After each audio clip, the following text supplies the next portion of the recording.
chapitre 12, verset 12 jusqu'à 19. On va juste regarder un peu ce qui a entouré les coutumes et les traditions juives en ce temps qui précède la Pâque. On va faire le parallèle, on va tirer un peu de leçons en ce qui concerne la volonté de Dieu pour nous aujourd'hui. Amen. Je ne sais pas comment ça va aller, mais c'est ce qu'on va essayer de faire. Amen. La Bible nous dit dans Jean 12, 12, si vous l'avez trouvé, dites Amen. Amen. Si vous cherchez encore, dites j'arrive. La Bible nous dit le lendemain, une foule nombreuse des gens venus à la fête ayant entendu dire que Jésus se rendait à Jérusalem, prirent de branches de palmiers et allèrent au-devant de lui en criant « Hosanna, béni soit celui qui vient au nom du Seigneur, le roi d'Israël. » Jésus trouva un anon et s'assit dessus selon ce qui est écrit. Ne crains point, fille de Sion. Voici ton roi vient assis sur le petit d'une ânesse.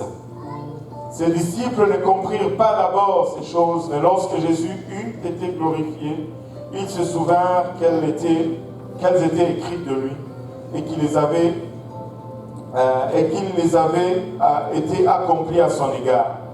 Tous ceux qui étaient avec Jésus, quand il appela Lazare du sépulcre et le ressuscita de mort, lui rendaient témoignage. Et la foule vint au-devant de lui parce qu'elle avait appris qu'il avait fait ce miracle. Les pharisiens se dirent donc les uns aux autres, vous voyez que vous ne gagnez rien, voici le monde est allé après lui. Prions tous ensemble, Seigneur Jésus-Christ. Nous voulons encore une fois te rendre grâce éternelle pour ton amour, pour ta bonté, pour ta fidélité vis-à-vis de nous. Nous voulons te remercier, Seigneur, pour ce que nous ressentons en ces lieux. Papa, ta présence qui est palpable aujourd'hui, Seigneur. Notre prière maintenant, alors que nous allons regarder ta parole, Seigneur, notre prière, c'est que tu puisses nous faire don de ton onction, Papa, car nous reconnaissons que sans ton aide, nous ne pouvons pas vraiment saisir ta parole. Elle est spirituelle et nous sommes naturels et charnels. Père, aide-moi pas la donner sans crainte, ni faveur, ni hésitation, et nous tous ensemble à la recevoir, afin qu'elle puisse germer en nous, y produire de fruits, et que ce fruit nous conduise jusque dans la vie éternelle. Nous te prions ici dans le nom de Jésus, nous disons tous au nom de Jésus. En vous asseyant, pouvez-vous juste battre vos mains pour le Seigneur.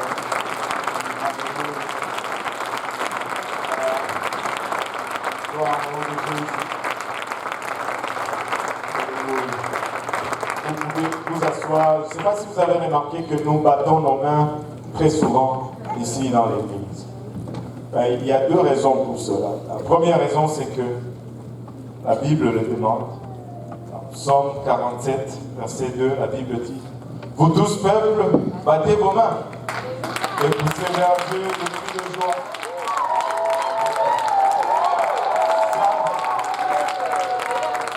C'est ce que la parole de Dieu demande. Amen.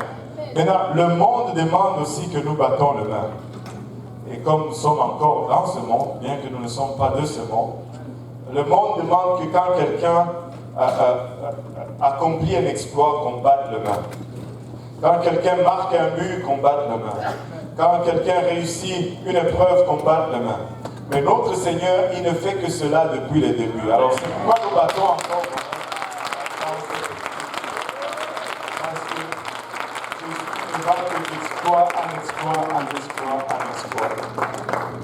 Et cette période de l'année est une haute période pour les chrétiens.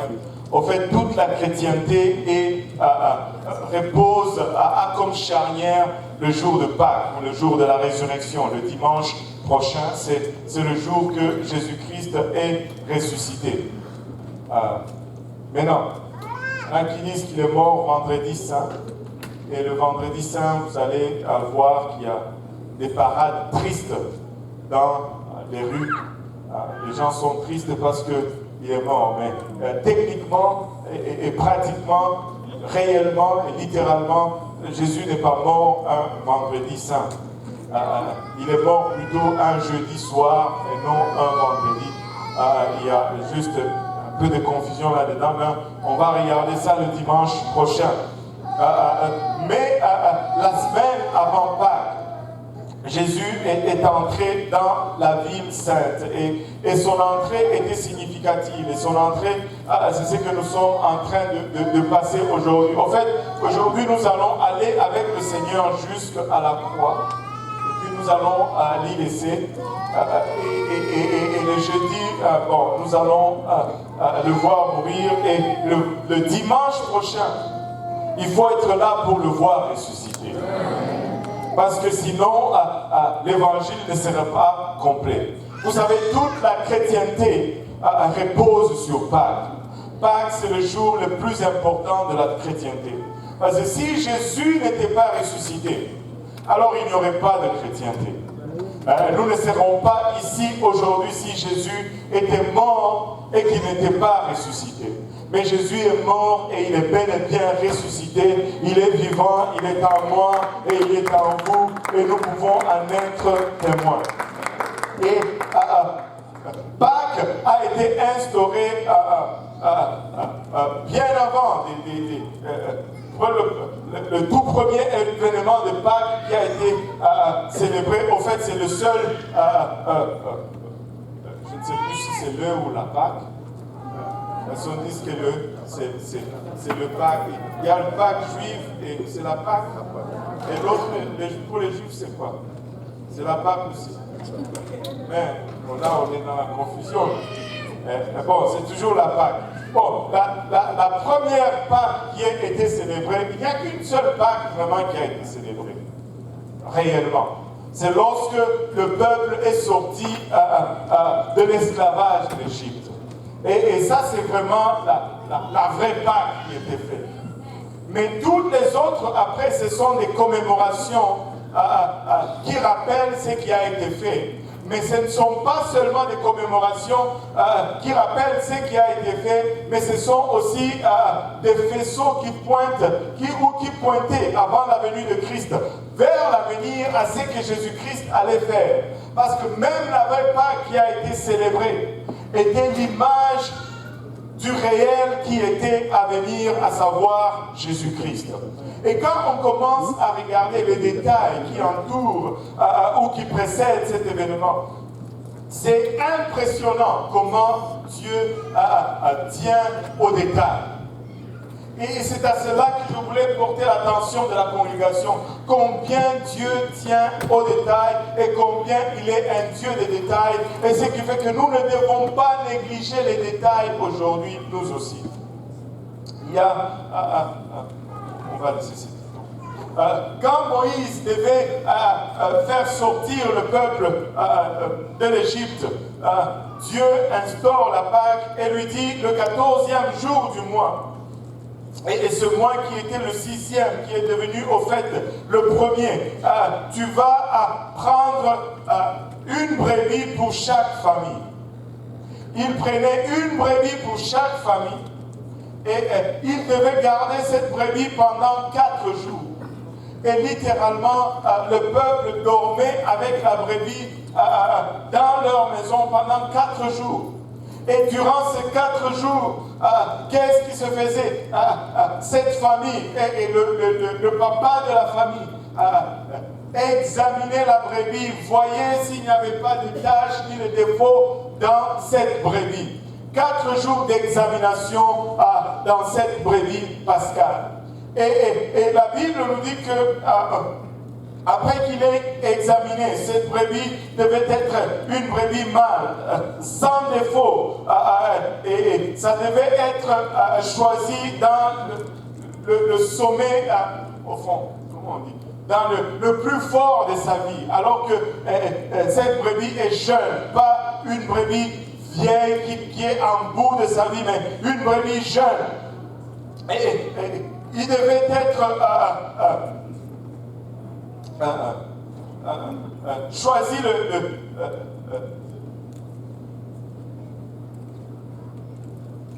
il devait être plutôt choisi le 10e jour et gardé jusqu'au 14e jour. Et cet agneau allait être présenté, et cet agneau était au fait le type de Christ qui était à venir. Et avant la construction du temple, avant que Israël n'entre dans la terre promise, et que le temple soit construit, cet agneau vivait littéralement dans la cour des gens ou même dans leur maison dans certains cas. Mais après la construction du temple, cet agneau était apporté et attaché dans la cour du temple. Amen. Maintenant, il faut faire vraiment attention à tous les petits détails. On va les regarder une après l'autre. Après la construction du temple, c'était le sacrificateur qui prenait l'agneau et qui l'amenait dans la ville. Le sacrificateur sortait de la ville de Jérusalem, il allait choisir un agneau en dehors de Jérusalem et l'amener le 10e jour, entrer avec dans la ville. Et quand on amenait cet agneau, il y avait une tradition ou une coutume. Les gens sortaient, les gens qui sont venus pour la fête de Pâques, les gens sortaient dans les rues.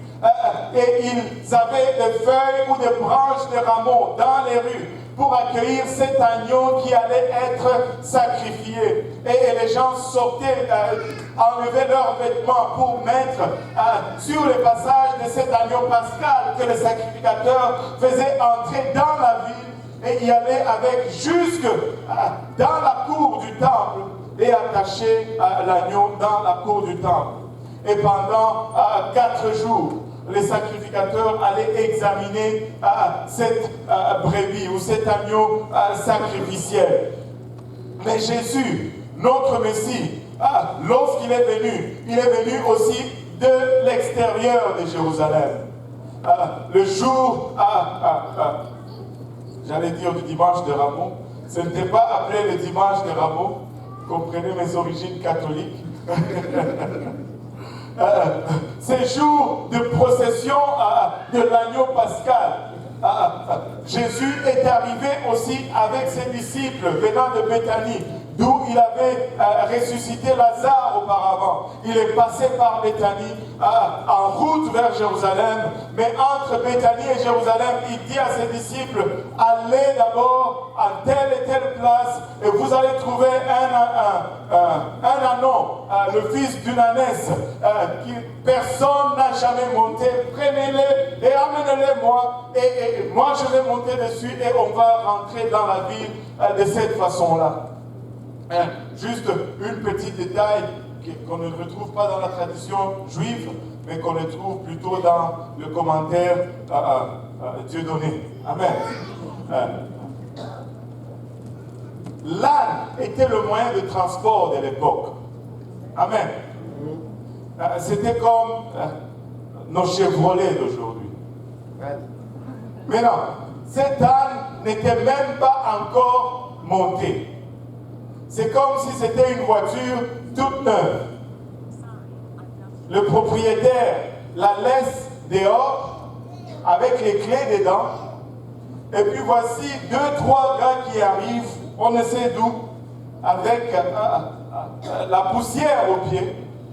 Et ils rentrent dans la voiture et ils démarrent la voiture.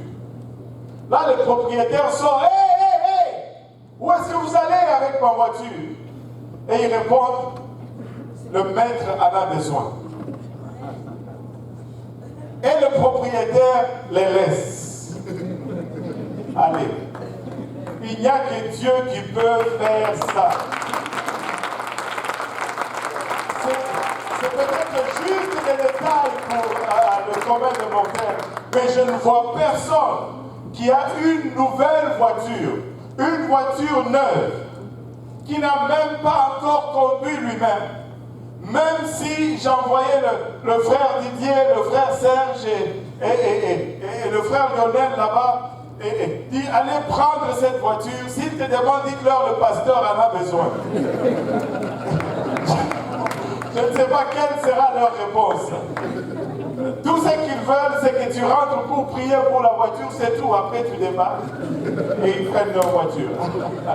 Alléluia. Mais déjà, ils ont pris l'anneau, ils l'ont amené à Jésus et Jésus est monté dessus et ils sont entrés dans la ville. Et la plupart de rabbins juifs qui reconnaissent Jésus-Christ vont enseigner ceci, que la même foule qui était là pour accueillir cet agneau pascal ce jour-là, lors de la procession, c'est la même foule qui a accueilli l'agneau de Dieu qui ôte le péché du monde, parce que le Seigneur Jésus-Christ serait entré juste quelques minutes après cette procession de l'agneau pascal. Écoutez, le Seigneur suit sa parole à la lettre. Amen. Sa parole est accomplie à la lettre. Et cette même foule a accueilli le Seigneur Jésus-Christ en secouant leur rameau et en récitant le psaume 118 qui déclare: béni soit celui qui vient au nom du Seigneur, Hosanna, Hosanna, Hosanna. Ils ont accueilli l'agneau de Dieu qui ôte le péché du monde. Il arrive à un moment où l'ombre rencontre, alléluia, je ne sais pas comment, ici il y a une terminologie en français, mais il arrive à un moment où l'ombre rencontre, il y a toujours un point où l'ombre va rencontrer l'objet qui est son auteur. Et ce jour-là, c'était le jour où l'ombre de l'écriture a rencontré l'auteur de l'écriture. Amen. Alléluia. Où l'ombre et le réel se sont croisés. Tu sais, si tu regardes au pied, il y a toujours une place où l'ombre et le réel se croisent. Et ce jour-là, c'était ce moment où l'ombre et le réel se sont croisés. Le réel est venu juste en arrière de l'ombre. Alléluia. Et la foule a crié. Et après ce jour, après ce moment, si vous lisez votre Bible, vous allez voir que le Seigneur est allé au temple directement. Et la première chose qu'il a fait, c'est que d'abord il s'est fâché. Il a renversé les tables des changeurs, il les a chassés. Vous avez fait de la maison de mon père une maison de voleurs, alors qu'il est écrit que ma maison sera appelée la maison de prière. Et après cela, après les avoir chassés, il a commencé à enseigner. Il a enseigné un jour, il a enseigné 2 jours, il était questionné 1 jour, il était questionné 2 jours, il a enseigné 3e jour, il était questionné 3e jour, il a enseigné 4e jour et il était questionné 4e jour. Qu'est-ce qui était en train de se passer? Alléluia. Les Sadducéens, les pharisiens étaient en train de l'examiner. La Bible dit littéralement qu'il était en train de voir s'il n'y avait pas de défaut dans sa doctrine. Comme la brebis, alléluia, sacrificielle devait être examinée pour voir s'il n'y avait pas de défaut en elle pendant 4 jours. Le Seigneur a été mis à l'épreuve pendant 4 jours et aucune faute, aucun défaut n'a été trouvé en lui. Alléluia.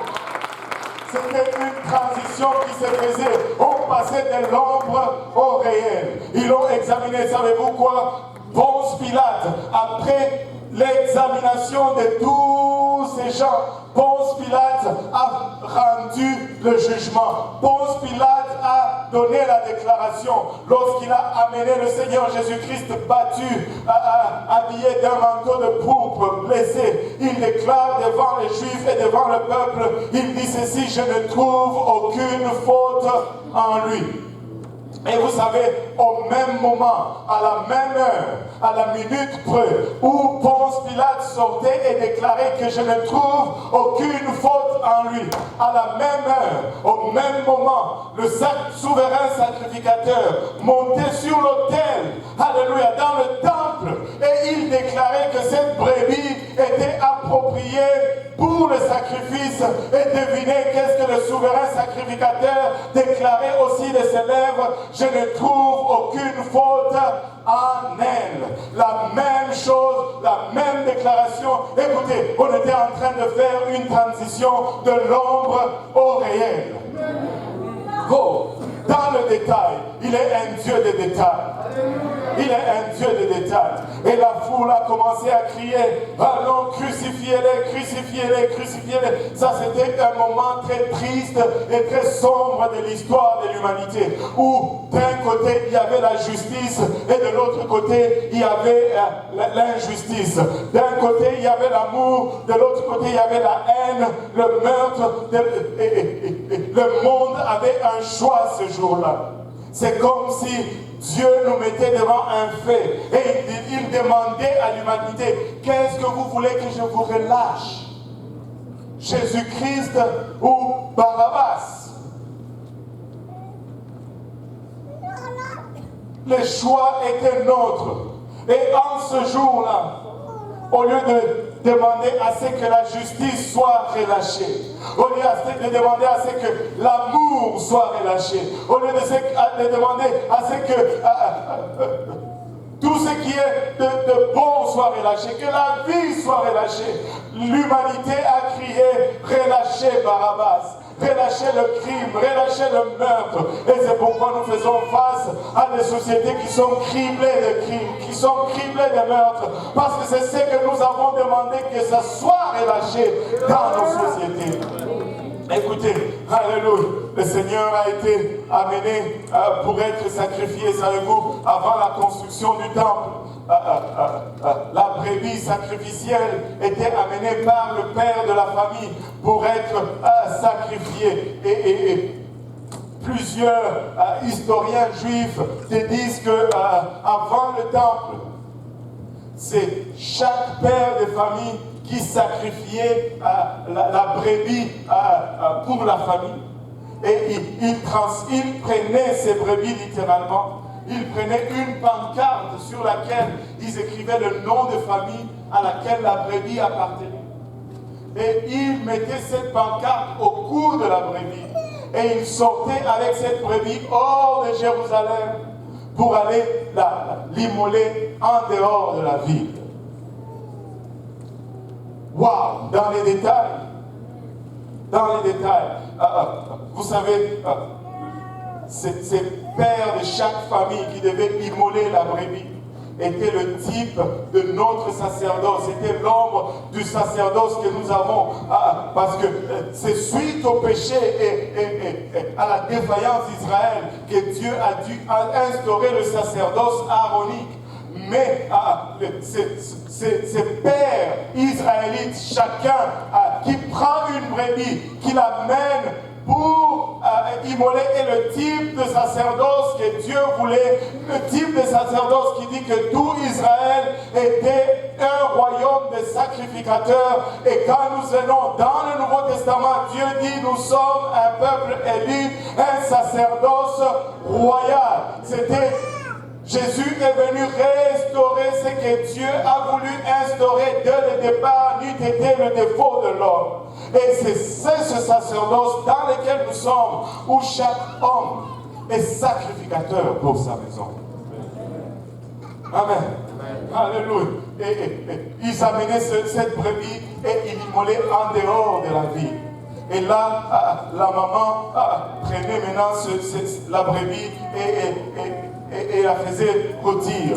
Mais après le temps, après la construction du temple, l'agneau pascal était sacrifié dans Jérusalem, et c'est le souverain sacrificateur ou les sacrificateurs qui faisaient ce sacrifice sur l'autel le 14e jour du mois de Nissan à 9h AM.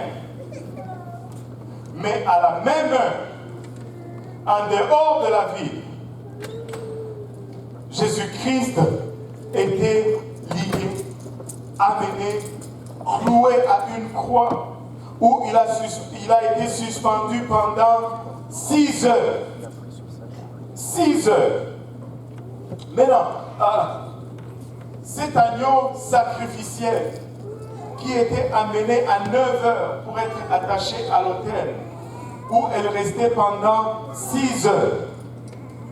Que tout le monde dise 6 heures. 6 heures. Elle était attachée à son autel pendant 6 heures. Et le Seigneur était cloué aussi à la croix pendant 6 heures. Notre Dieu est un Dieu de détails. Maintenant, dans la langue hébraïque, la Bible dit que le sacrificateur venait à 15 heures ou 3 heures d'après-midi. Le souverain sacrificateur montait sur l'autel du temple avec un couteau et il allait au fait immoler ce sacrifice ou cette brebis, et il allait prononcer quelques mots. Et le mot qu'il allait prononcer, c'était « Tout est accompli ».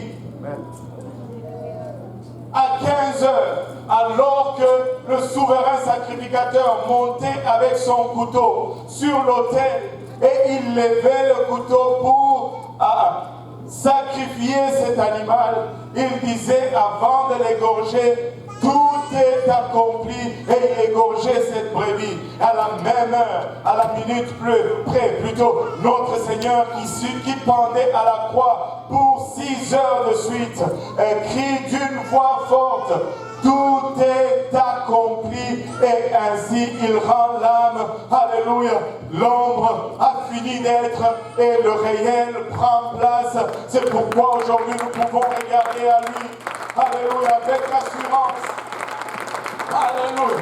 Dans les détails. Dans les détails. Dans les détails. C'est fini. À la même heure. À la même heure, c'était et l'ombre et le réel. Maintenant, regardez ceci. Cette brebis qui, avant le temple, était conduite à l'extérieur avec une pancarte portant le nom de famille à laquelle il appartenait, ou le nom de famille qu'elle représentait, ou le nom de famille pour laquelle elle allait mourir. Quand on arrivait à l'extérieur de la ville, le père de la famille venait poser sa main sur la tête de cette brebis. Et il pressait cette tête. Et il priait. Au fait, c'était la transmission, le symbole de la transmission de ses péchés à cette brebis qui allait au fait verser de son sang pour les péchés de cette famille. Et on égorgeait la brebis avec la pancarte du nom de la famille. Mais lorsque le Seigneur Jésus-Christ devait être crucifié, Pilate, comme par hasard, je n'aime pas utiliser ce mot dans la Bible, il n'y a pas d'accident avec la Bible. Dieu est au contrôle de toutes choses. Il demande qu'on fasse une pancarte et qu'on écrive sur cette pancarte Jésus de Nazareth, roi des Juifs. Et qu'on l'écrive dans les 3 langues, hébreu, latin et grec. Et qu'on mette ça sur la croix, là où il allait être crucifié. Ainsi, comme son ombre, le réel avait aussi une pancarte. Mais tout de suite, après avoir lu ce qui était écrit, je pense que c'est Jean 19, Jean 19, 19, donne-moi Jean 19, 19, je pense. Alléluia. Quand Jésus écrit, Pilate fit une inscription qu'il plaça sur la croix et qui était ainsi conçue, Jésus de Nazareth, roi des Juifs. Et si on regarde le verset prochain, beaucoup de Juifs lurent cette inscription. Et les Juifs la lisaient en hébreu, parce que le lieu où Jésus fut crucifié était près de la ville. Elle était en hébreu, en grec et en latin. Alléluia. Maintenant, le prochain verset nous dit, les principaux sacrificateurs des Juifs dirent à Pilate, non, non, non, non, non, non, n'écris pas roi des Juifs, mais écris qu'il a dit, je suis roi des Juifs. Mais qu'est-ce qui les dérangeait dans le fait qu'il a écrit Jésus de Nazareth, roi des Juifs? Parce qu'ils ont compris quelque chose. Ils ont vu une chose dans cette inscription. J'aime la réponse de Pilate. Pilate répondit, ce que j'ai écrit, je l'ai écrit. Ce que j'ai écrit, je l'ai écrit. On ne va pas l'effacer. Vous savez, une fois j'ai parlé avec mon beau-père. Vous savez, la Bible, même ceux qui la rédit, la cite. J'ai parlé un jour avec mon beau-père et en ce temps-là, c'était chaud. La Bible, c'était le livre des Blancs et tout ça. Et il ne faut pas... Nous avons aussi nos dieux. Bon, anyway. Bref, il me dit, il on dit quoi? Aïta vous toi. Là, les Swahiliphones rigolent. Ça, c'est la transcription de ce que j'ai écrit, je l'ai écrit. En Swahili, on dit, je l'ai écrit, je ne veux pas l'effacer. et j'étais surpris quand il m'a sorti cette citation. Mais anyway, ce que j'ai écrit, je l'ai écrit. Mais qu'est-ce que les Juifs voyaient qu'ils ne voulaient pas voir dans cette écriture? J'ai fait quelques recherches, j'ai une photo et on va regarder ce qui était écrit littéralement. Voilà ce qui était écrit sur cette pancarte en hébreu. Pour ceux qui connaissent l'hébreu, vous pouvez le lire en hébreu. Mais ce que ça disait en hébreu, c'était à Yehudim, ce qui veut dire les Juifs, le roi Vimelech de Nazareth, de Nazareth, Yeshua, Jésus. Et c'est comme ça. Et ça se lit de droite plutôt à gauche. Yeshua à Nazareth, Vimelech Hamayaoudi. Jésus de Nazareth, roi des Juifs. Et quand ils voient ceci, pour eux, ils sont habitués, ils ont appris cela depuis leur enfance, que la Bible... Tu sais, des fois, on se casse à expliquer cela par rapport aux Juifs. Les Juifs avaient cela. Tu peux regarder surtout le psaume 119. Si tu prends la première lettre de chaque verset selon une séquence, ça te forme toujours un mot. Et ils ont appris cela pour... Il y a des choses que tu trouves dans la Bible qui tu ne peux trouver nulle part ailleurs. Tu peux le faire cela à l'endroit et à l'envers, ainsi de suite. Et personne ne peut écrire de cette façon, c'est impossible. Il n'y a que Dieu. Et certains disent que c'est la signature de Dieu. C'est ce qui prouve que c'est vraiment Dieu qui a écrit. Et si tu prends les premières lettres de chaque mot, ça te donne YH. WH, qui est le tétragramme Yahweh. Alors qu'il était à la croix, il avait une pancarte. Il portait son nom. C'est le nom de famille. C'est le nom de famille. C'est le nom de famille. Et quand ils ont vu ça, ils ont dit non, on ne peut pas dire que c'est Dieu qui est à la croix. Laissez-moi vous dire, on peut le dire. C'est lui qui est allé à cette croix.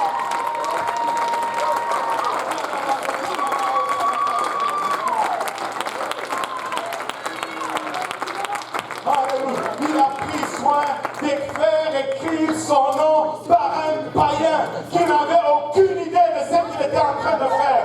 Juste au cas où vous pensiez que c'était arrangé. Juste au cas où que quelqu'un pense que c'était arrangé. Un païen qui n'y connaissait rien. Et quand on lui dit, efface ce que tu as écrit, il dit non. Ce que j'ai écrit, je l'ai écrit. Parce que Dieu...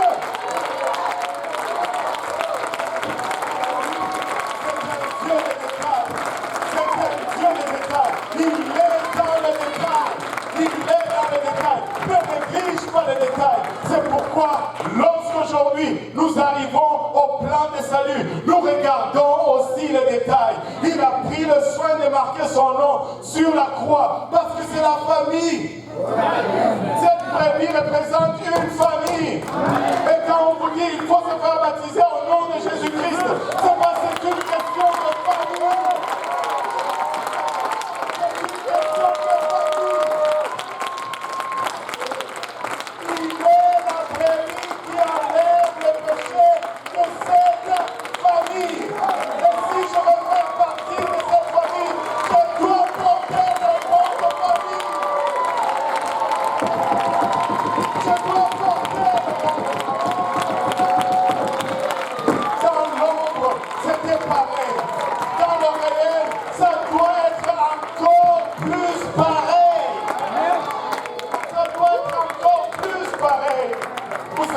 Il